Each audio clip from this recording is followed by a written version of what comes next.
네, 축구팬 여러분 안녕하십니까? K리그 그리고 프로축구 모두 종료가 됐습니다. 이제 2021 시즌 결산을 할 타이밍이 오고 있는데 지금은 순위 역순으로 이제 결산을 영상을 만들고 있고요. 그 네 번째는 FC서울입니다. 이제 FC서울의 시즌 결과부터 한번 먼저 살펴보도록 할 텐데요. 이번 시즌 안익수 감독 그리고 중간에 이제 나상호 선수로 주장이 변경된 상태에서 이번 시즌 끝까지 마무리를 한 FC서울은 이번 시즌 14승, 15무, 15패, 53득점, 53실점, 사실상 균형의 수호자라고 해도 될 정도의 성적을 좀 거뒀던 서울인데요. K리그1에서는 11승, 13무, 14패, 43득점, 47실점을 기록하면서 승점 46점으로 K리그1 9위를 차지했습니다. 지금 이 득점 랭킹을 보면 43득점으로 순위가 상당히 낮잖아요. 이런 순위가 낮은 것을 봤을 때 서울이 득점을 조금 더 많이 했다면 그렇다면 이 실점이 적은 것에서 미루어 보아 공격적인 측면에서 조금 더 마무리가 잘 됐다면 조금 더 좋은 성적을 거뒀을 수도 있겠다라는 판단을 내릴 수가 있는 상황이죠. 그런 것을 보여주듯이 FA컵에서는 준우승을 했습니다. 3승 2무 1패를 기록하면서 10득점 6실점을 기록했는데요. 이 득점에 조금만 K리그1에서 기록을 했다면 어땠을까라는 생각이 드는 그런 경기들이 꽤 많았습니다. 그러한 이번 시즌에서 최다 득점을 기록했던 건 나상호, 최다 도움을 기록했던 건 조용욱 선수인데요. 나상호 선수는 9골을 기록했고 조용욱 선수는 9개의 도움을 기록했습니다. 어떻게 보면 10개의 득점을 기록한 선수도 없고 10개의 도움을 기록한 선수도 없다라는 결론이 내려지는데 뭐 사실 이런 게 좋게 보면 여러 득점 루트가 있다라는 얘기도 되지만 서울처럼 이 득점이 적은 팀의 경우에는 그냥 득점을 적게 했다라고 결론이 내려질 수밖에 없는 그런 상황이다 라고 말씀을 드릴 수가 있겠습니다. 자, 그럼 이제 전체적인 시즌 결과는 여기까지 보고요. 출전 시간을 기준으로 한 베스트 11에 대해서도 이제 좀 살펴보도록 할 텐데 일단 서울 4-4-2로 잡아봤습니다. 4-3-3을 조금 더 많이 사용했던 서울이지만 이 출전 시간 기준으로 짜다 보니까 후반에 사용했던 4-4-2를 조금 더 많이 사용을 하게 됐고요. 백4를 보면 김진야, 오스마르, 이상민, 윤종규입니다. 사실 타팀을 보면 어느 정도 베스트 11이 유지되었다라고 생각했을 때 수비 라인은 보통 많이 변화가 되지 않기 때문에 3000분대 내지는 2000분대 후반대의 선수들이 좀 많이 나오는데 서울의 경우에는 윤종규 선수를 제외하고 이 3명의 선수는 모두 2500분대입니다.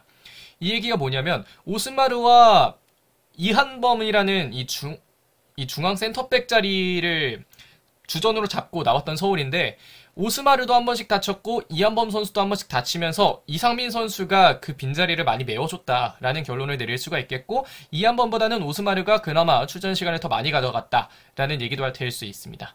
반면에 왼쪽 풀백 같은 경우에는 이태석과 김진야를 주로 좀 기용을 했던 안익수 감독인데 이태석 선수의 부상도 있었고 김진야 선수가 뭐 윙으로도 기용이 될 수도 있고 오른쪽 풀백으로도 기용이 될 수도 있고 굉장히 여러 가지 출전을 많이 했던 선수이기 때문에 이런 측면에서 김진야 선수의 출전 시간이 길었다고 또 해석이 좀 가능할 것 같고요. 양한빈 선수는 몇 경기를 제외하고는 모두 서울의 골문을 지켜줬습니다. 그리고 이제 미들진과 공격진으로 가면 투미들에는 팔로세비치와 기성용이 3000분이 넘는 출전 시간을 가져가면서 주전으로서의 입지를 탄탄히 해줬고요. 왼쪽 미드필더 나상호, 오른쪽 미드필더 강성진은 각각 2000분대였습니다. 나상호 선수는 2779분, 2800분이 육박하는 출전 시간을 가져가면서 강성진보다는 조금 더 주전급이었고 사실 주장 완장을 찬 만큼 주전급으로서 해줘야 되는 역할이 많았는데 그 역할들을 해줬다라고 좀 판단을 할 수 있겠고 물론 이게 개인적인 스탯이나 다른 건 조금은 좀 동의하지 않으시는 부분도 있겠지만 출전 시간 기준으로는 어느 정도 기여를 한 부분은 있다라고 말씀을 드릴 수가 있겠고요. 투톱은 조용욱과 박동진입니다. 조용욱은 3194분, 굉장히 많은 출전 시간을 가져가면서 팀 내 세 번째로 많은 출전 시간을 가져갔는데요. 조용욱은 톱으로 기용되는 횟수가 많았지만 이후에 박동진과 일류첸코 선수가 중앙 공격수 자리를 들어오면서 오른쪽 윙으로도 경기를 출전하는 빈도가 좀 있었고요. 4-4-2로 변경하면서는 조용욱이 톱에 들어가는 획수도 좀 많아졌습니다. 이제 파트너는 박동진이었는데 일류첸코가 1216분을 소화했고 박동진이 1266분을 소화하면서 50분을 조금 더 뛴 박동진을 이 자리에 넣어봤고요. 베스트 11은 이 정도까지만 살펴봐도 괜찮을 것 같습니다. 이 4-3-3의 경우에는 기성용 팔로세비치를 위시한 이 3미들에서 파트너가 많이 없었다라는 점이 좀 아쉬운 점이 됐다라고 좀 말씀을 드릴 수가 있겠고요. 이제 시즌 주요 경기들을 볼 텐데 시즌 주요 경기는 중요하게 잘했던 경기를 뽑은 게 아니라 이 시즌의 흐름에 가장 많은 영향을 미쳤던 경기들을 뽑았다는 점을 미리 말씀을 드리면서 두 경기 살펴보도록 하겠습니다. 가장 크게 미쳤던 건 이 수원과의 9월에 있었던 슈퍼매치라고 할 수 있겠는데요. 이 경기 홈에서 벌어졌던 경기 대 1대3으로 패배를 거두고 말았습니다. 이 경기는 이제 시즌 세 번째 슈퍼매치였고 정규 라운드 내에서는 마지막 슈퍼매치였는데요. 올해 맞대결에서는 시즌 초반 2승을 먼저 거뒀지만 이 경기에서는 패배를 거두게 됐습니다. 나상호 선수가 경고 누적 퇴장을 당하기도 하면서 굉장히 좋지 않은 흐름으로서 경기가 흘러갔는데요. 이 패배를 기점으로 하면서 파이널 B가 사실상 확정이 됐고 그러면서 또 이 승강피오 경쟁팀이었던 수원에게 패배를 했다는 게 조금 더 서울에게는 크게 다가왔을 것으로 예상이 되고요. 다음으로 뽑은 경기는 수원 FC전입니다. 이 경기는 또 오히려 다행이었던 경기를 또 뽑아봤는데요. 승강 플레이오프를 갈 것인가 살아남을 것인가 그 마지막 라운드 가장 중요했던 라운드 경기였는데 바로 이전 경기 성남과의 경기에서 패배를 하면서 버스를 막혔던 그런 상황이었습니다. 그렇기 때문에 동기부여가 충분히 있었고 그만큼 간절했던 승리였는데 그것을 성공하면서 서울이 승강 플레이오프로 가지 않고 FA컵에서만 집중할 수 있게 해주는 그런 결과를 낳게 됐기 때문에 이 경기 또 역시 중요한 경기로 뽑아봤고요. 중요했던 경기는 여기까지만 보도록 하겠습니다. 다음은 이제 시즌 주요 이슈를 살펴볼 텐데 앞에서 이제 수원 영상을 보신 분들이라면 버스를 막은 걸 보셨겠지만 서울도 역시 똑같습니다. 버스를 막은 게 가장 중요한 이슈죠. 버스를 막았다는 건 그만큼 팀의 경기력에도 문제가 있고 팀의 분위기를 봤을 때에도 팬들이 이대로는 안 된다라는 생각을 가진 것이기 때문에 버스를 막았을 테니까요.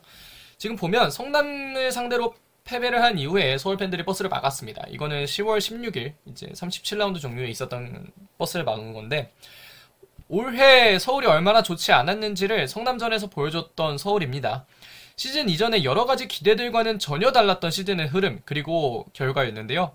특히 주장, 부주장 등 주장단의 변화 이후에도 팀은 크게 바뀌지 않았습니다. 이러한 주장단의 변화가 있었던 건 안익수 감독의 결정 그리고 신임 주장 나상호에 대한 비판을 만드는 데 굉장히 큰 역할을 했는데요. 나상호 선수는 내려서 변명의 여지가 없다, 죽을 각오로 뛰겠다라는 말을 했고 실제로 수원FC전에서 죽을 각오로 뛰었고 좋은 결과를 만들어냈습니다. 수원에 이어서 서울도 뻔하게 성공을 하면서 역시 범학은 필승 카드인가? 라는 생각을 또 하게 만들었던 게 이번 시즌 주요 이슈 중에 하나였던 성남을 상대로 패배한 이후에 서울 팬들이 버스를 막은 사건이었고요. 여기까지 또 주요 이슈 보고 시즌 MVP로 뽑아보겠습니다. 이 출전 시간 기준 베스트 11으로 뽑히진 않았지만 일류첸코 선수를 전 개인적으로 시즌 MVP로 뽑아보고 싶은데 이적 후에 19경기 출전해서 7골과 1개의 도움을 기록했습니다. 1216분의 출전 시간을 소화했고 시즌 초에 살짝 문제가 있었지만 어쨌든 일류첸코보다는 팀에 소속되어 있던 기간이 길었던 박동진과 50분밖에 출전 시간의 차이가 나지 않는 그런 굉장히 큰 역할을 해줬던 일류첸코인데 여름 이적 시장에 이제 소방수로 영입이 됐습니다. 전북에서 자리를 약간은 잃어버렸고 그러면서 서울이 일류첸코를 데려오기 위해서 굉장히 많은 노력을 했는데요. 일류첸코는 이제 여름에 들어오기는 했지만 굉장히 팀에 오래 있었던 것 같은 느낌을 주면서 팀의 여러 선수들에게 동기부여도 많이 해줬고요. 이 뒷이야기들을 많이 보신 분들은 당연히 아시겠지만 이 팀의 선수들이 안 되겠다라는 생각을 할 때쯤 이 일류첸코 선수가 팀의 분위기를 굉장히 끌어올렸던 게 굉장히 큽니다. 그렇기 때문에 이 서울의 잔류에는 일류첸코 선수의 힘이 굉장히 컸다라고 말씀을 드릴 수가 있겠고요. 그렇기 때문에 일류첸코를 시즌 MVP로 뽑아봤습니다. 자, 이제 마지막으로 이번 시즌 한 줄 평을 보도록 할 텐데요. 익버지에서 익수아웃. 이 얘기가 의미하는 건 딱 하나죠. 지난 시즌 강등 위기에 있었던 서울을 끌어올린 건 안익수 감독이었습니다. 그러면서 익버지, 오직 익수 이런 이야기가 많이 나왔는데 거기서 이번 시즌 안 좋은 흐름이 나오면서 익수아웃이라는 이 구호까지 나오게 됐습니다. 이게 바로 이번 시즌을 축약해서 보여주는 어떤 안익수 감독의 폼조화, 서울의 폼조화 이런 것들을 보여주는 한 줄 평이 아닐까 싶은데요. 자, 여기까지 이제 서울 이번 시즌 결산을 해봤습니다. 상대적으로 조금 길게 갔는데 서울 팬분들께서 어떻게 이 결산에 대해서 조금 동의를 하시는지 잘 모르겠지만 또 열심히 노력을 해서 만들었다는 점 또 같이 이해를 해주셨으면 좋겠고요. 아무쪼록 내년 시즌 F서울은 본인의 어떤 명성에 맞으려면 지금보다는 훨씬 더 잘해야 됩니다. 그렇기 때문에 더 많은 노력을 해야 될 것으로 보이고 내년 시즌도 한번 지켜보도록 하겠습니다. 자, 그러면 F서울의 이번 시즌 결산 여기까지 하도록 하겠습니다. 고맙습니다.